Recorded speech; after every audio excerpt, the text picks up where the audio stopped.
लाख रुपयाचा तोळा अमृताचं नाव घेतो आपण दोघं पैसे गोळा करू गोळा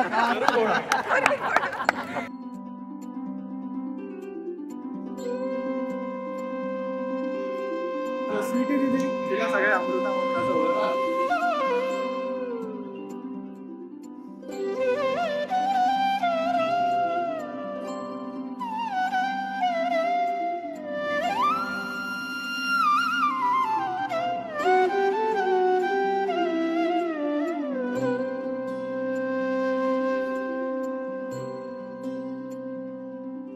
मम पाऊले तव चा